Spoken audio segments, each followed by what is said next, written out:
Hello, everybody. Welcome back to the Full Court Press. I am your host, Drew Duncan. We're live on 99.5 ESPN Radio, Facebook, Twitter, Instagram. It's all at Drew Duncan 83. Additionally, you can find ESPN Radio at 99.5 ESPN across the board on social media as well. We are Emporia's home for sports. Kansas City Chiefs, the NFL draft over the weekend. I think they came out okay. I really do. Not to brag, they didn't go after the guys I said that they should have, but they definitely went after the pieces to the puzzle that I said that they needed. So it does feel good. It feels good to know that all the hard work I put in pays off. All the hours of research and watching games and time spending doing these things. Again, I said defensive lineman when I thought a lot of people were completely obsessed with the safety position once Marcus Peters was gone. And I get it. You know, there's also, Eric Berry and, the injuries and things that have gone on. But, and I'm not saying that they shouldn't have gone after backups and maybe get some other guys that they feel like maybe could start right out of the gate or, whatever the case may be. I want to know what you think. What do you think about the Kansas City Chiefs draft? 620-343-6143. At 620-343-6143. I'm going to let you soak that number in one more time. 620-343-6143. The NFL draft for the Kansas City Chiefs looked exactly like this. Breeland Speaks, defensive lineman, went in the second round. Derek Nottie, Florida State. They traded up to get him in the third round. Safety, Armani Watts, Texas A&M.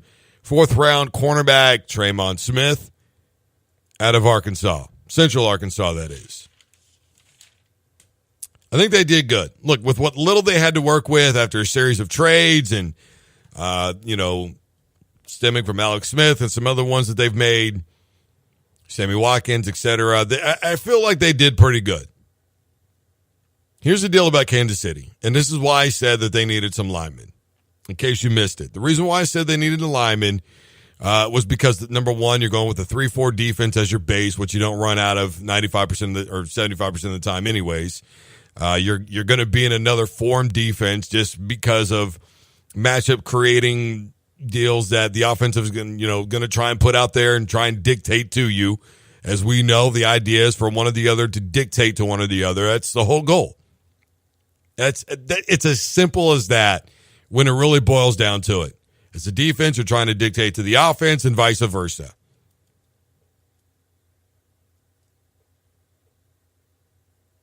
But I also felt like in our world now, when we see a lot of no huddle, you're going to need depth and you're going to need guys that can at least at the minimum give you some solid football time on the field.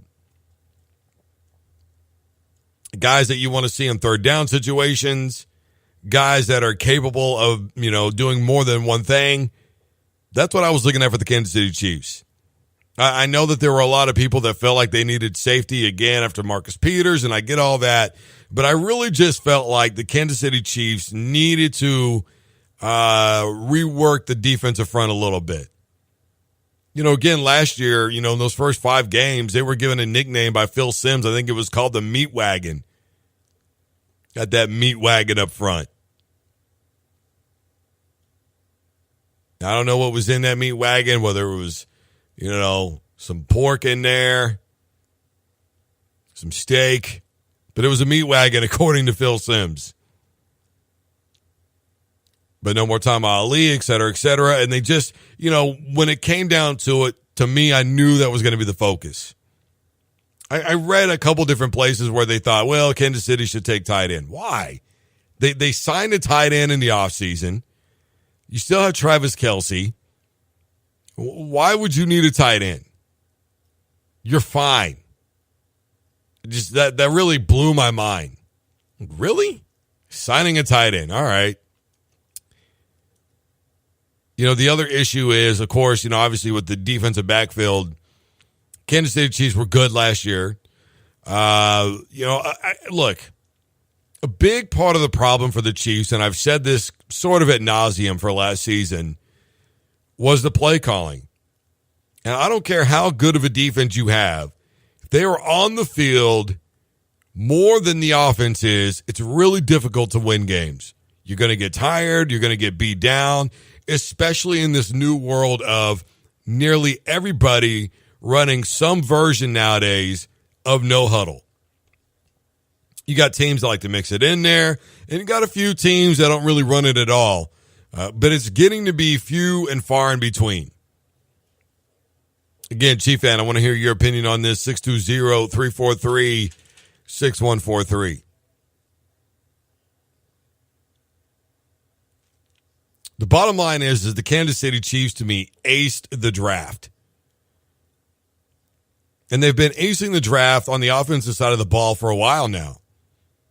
I.e. Travis Kelce, Kareem Hunt, Tyreek Hill, who, by the way, was really just a kick and punt return guy. But they've done a really good job of converting him into the wide receiver position. If I'm Kansas City Chief fan, I'm super excited about this season coming up. Because my team nailed it in the draft defensively, though they didn't go after the guys that I thought that they should. And Breeland Speaks isn't bad by any stretch of the imagination. Neither was Watts or Smith. I still like the idea of Justin Reed better. If I remember correctly, he was on the board when Kansas City was up for their first pick finally in the second round. And if I remember correctly, Troy Apke was on the board as well. Or Apke, pardon me. He was on the board as well, and they didn't take him. Now, I don't know what they know that I don't. I'm not going to dispute too much what's going on here. I don't think Reed went until the fourth round, if I remember correctly. You know, whatever they saw that they didn't like, whatever inside information or track it is that they have, that they believe that those were not guys that they wanted to go after, well, then okay. I will say this, though. Despite not going after those guys, and then, of course, some of them being unavailable, you had Derwin James, who I made mention of, he was gone. You had Fitzpatrick out of Bama, the Jim Thorpe winner. He was gone. You had Vita Vea. He was gone out of Washington. You had Deron Payne out of Alabama. He was gone. You had O'Brien out of Florida. He was gone. So, I mean, there was, a little bit of opportunity by the time that Kansas City got to some of the guys that I said that they could have gone after. But here, look, bottom line, the ace of the draft. You cannot tell me that you're not super excited about this football season. I mean, really sit back and think about this for just a moment. You have potentially one of the best offenses in all the NFL coming up this year. You have literally a stacked offense that any coach, fan, or team would dream of. You've got Patrick Mahomes, whose only real downfall right now is the fact that he doesn't have a lot of in-game experience. But he's got wheels. He apparently has the respect of the locker room. He's got a cannon for an arm, very accurate.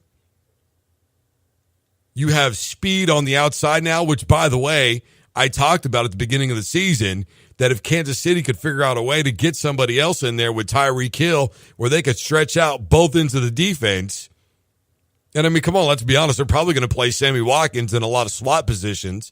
So now you're going to have speed coming over the middle. You're going to have speed on the outside.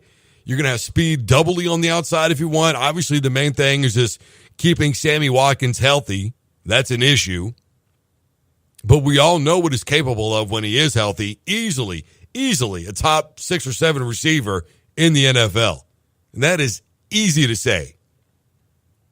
You have Travis Kelce, possibly the best tight end in the game right now. I think it's between him and Gronk. To be honest with you. I mean, neither one is the wrong answer. You have an offensive line that is not nearly as bad as people believe that it is. You have a new offensive coordinator in Eric Bieniemy, who used to be the running backs coach, who, by the way, was coaching Kareem Hunt and played running back himself in the NFL, did Eric Bieniemy. Remember, he played for the Chargers. What's not to love about this team? Then you go after and you meet all the defensive expectations in the draft that I said you needed to address. You needed to do it, and you did it. You got a couple of down linemen. You got some free safeties. You grabbed a cornerback. You did the best that you could with the picks that you had. I tell you what, Kansas City Chief fan, if I'm KC Chief fan, and this is legit, by the way. This is not a Broncos fan making fun of you. This is very legit. I might be talking Super Bowl if I had Alex Smith. We've seen this before, though. Remember when Andy Reid had a guy by the name of Donovan McNabb, and he got hurt, and Mike Vick was waiting in the wings, and they finally got a decent wide receiving core and Deshaun Watson and a couple of other guys. And what happened? They waved bye-bye to Donovan McNabb. Mike Vick comes in, is an explosive, as he always is, but he can't stay healthy. He turned himself into a quarterback, had one of the best Monday night games ever that I've seen when he played against Washington. And McNabb was on that team, by the way. He was at Washington at the time. And even though they were able to accomplish what they did, they still were unsuccessful when it came to the playoffs. Here's the bottom line. It was a big risk to get rid of Alex Smith. And I know that there are a lot of people that are against me on this, and that's fine. 620-343-6143. But to me, to have that kind of leadership surrounding cast that you have now, I mean, you could argue for having the best wide receiving core in all the NFL. You could easily argue for having the best overall core in the NFL offensively. And you could still argue that you have a top 3 defense in the NFL because you still have Houston. If Barry is healthy and they get him back, combined with some of these drafts, guys that you can really rely on, especially Breeland Speaks, who on the defensive line side of the football is going to see some playing time, I can promise you. Get them some in-game experience. And I'm telling you, this team, in the first part of the season, I'm looking for Kansas City to get off to a slow start, like 2-2, 2-3. But I'm telling you, moving forward, they could finish the season really tough. They could finish the year 11-5.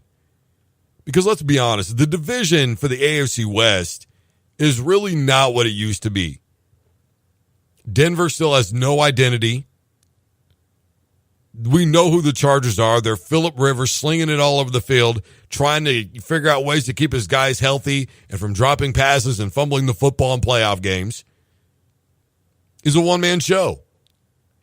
The Oakland Raiders, one of the more talented teams in the NFL, couldn't put it together last year. Derek Carr got hurt again. They lose Michael Crabtree. I mean, when you really think about it, I mean, this is Kansas City Chief. If Patrick Mahomes can really get in there and assert himself within the first 5 games of the season, they could be a legit contender. They really could be. Like I said, I would look for a slow start from Kansas City. Don't be upset and don't freak out if you're a 2-3 football team in those first 5 weeks. Just be patient. Let this kid get settled. You know, let Mahomes do what he needs to do.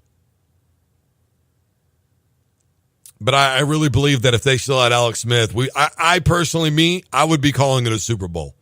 I would be, because as long as these guys are all healthy, there's not a better roster in the NFL right now, especially on the offensive side of the football. So if your defense has an off night, your offense is there to rack up points, and vice versa.